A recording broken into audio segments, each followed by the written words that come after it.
And we have a presentation from Carolyn Germond and Janet Shambaugh.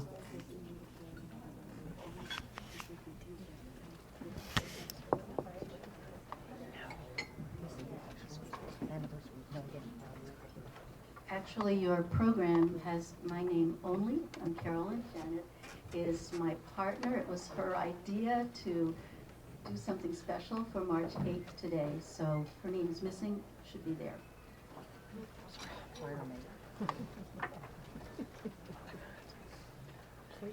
Happy anniversary, Captain Joshua Huddy Chapter. And happy International Women's Day to all of us. It may or may not be a coincidence that the founding of the Captain Joshua Huddy Chapter in 1930 occurred on March 8th, which 17 years earlier had been officially designated International Women's Day. A totally real and cool coincidence is that this past January, as Janet and I began to work by email on this project, both chambers of the Virginia legislature were voting to approve the Equal Rights Amendment to the United States Constitution. The first time Janet and I talked by phone about today's observation of International Women's Day happened to be the birthday of Susan B. Anthony. And then yesterday, during our final preparation for this celebration of women, we shared Girl Scout cookies. Prior to March 8th, 1913, International Women's Day had been observed on different dates in different countries, including a 1911 celebration that attracted more than 1 million supporters, men and women, to rallies in various cities of Austria, Denmark, Germany, and Switzerland. The focus of these campaigns was mainly on voting rights, working conditions, equal opportunity, and women's accomplishments.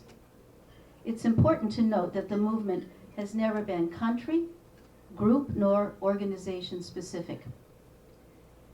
The 2020 theme of International Women's Day is Each for Equal. An equal world is an enabled world, and we can all be each for equal.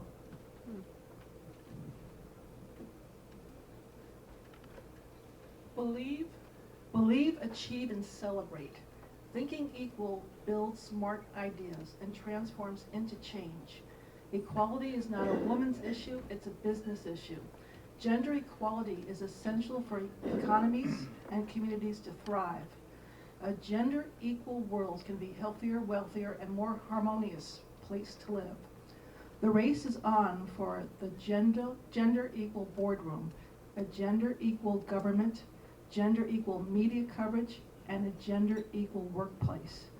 Collectively, we can make change happen. Collectively, we can each help to create a gender equal world. Today, March 8th, is an official holiday in 20+ countries in Africa, Asia, Europe, and Latin America. It's somewhat equivalent to Mother's Day, when wives, mothers, and grandmothers are honored with gifts and flowers. International Women's Day, however, is a day to recognize social, economic, cultural, and political achievements of all women, while raising awareness of continuing goals of gender equality.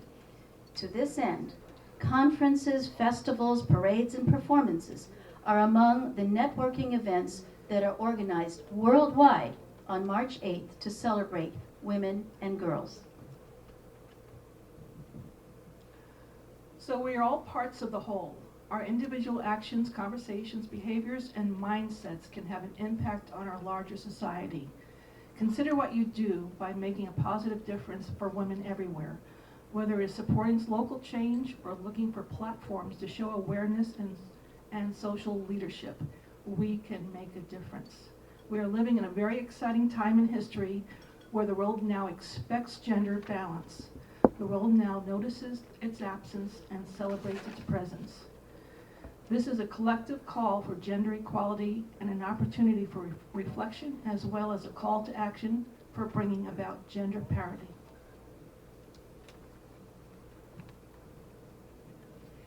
The 2020 Each for Equal campaign runs all year long.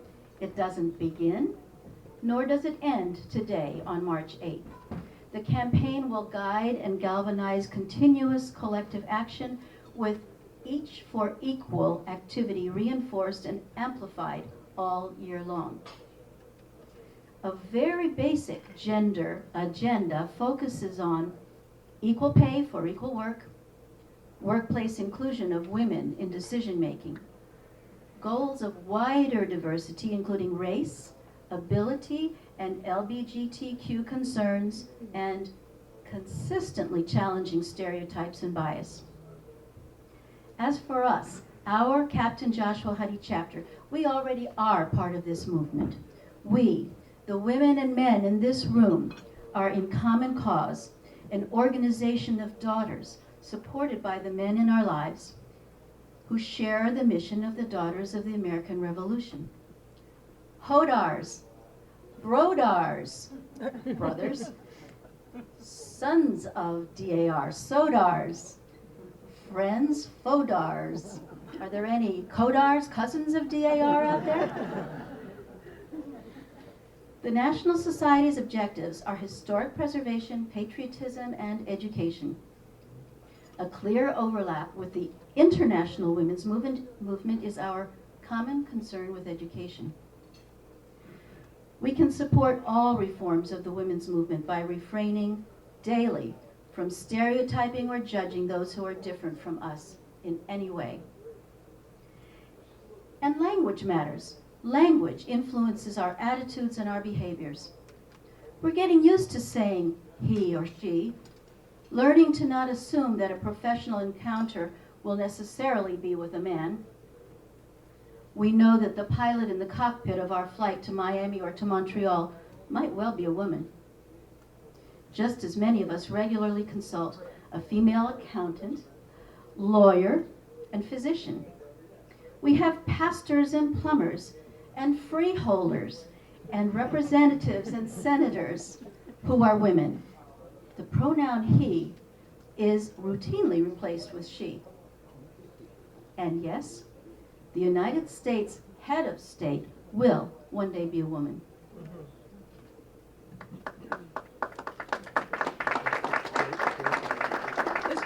This movement is less about outdated traditional roles and more about women's opportunities. This day is about embracing the movement so that everyone, everywhere can strive for equality and continue to make positive gains. Collectively, we can all play a part, from supporting women-owned businesses to assisting others where we can. The key to a gender-equal world is a collective action and shared responsibility. Today, women are achieving equality in all aspects of life. Connect to your power, you can make a difference. As well as the Each for Equal theme, the 2020 International Women's Day has a campaign pose, as you can see from this slide. Janet and I invite you now, if you're willing and able, to stand and join us in striking this pose, the Each for Equal pose. So, arms out like this. Each for Equal. Thank you all, and happy International Women's Day. Thank you very much.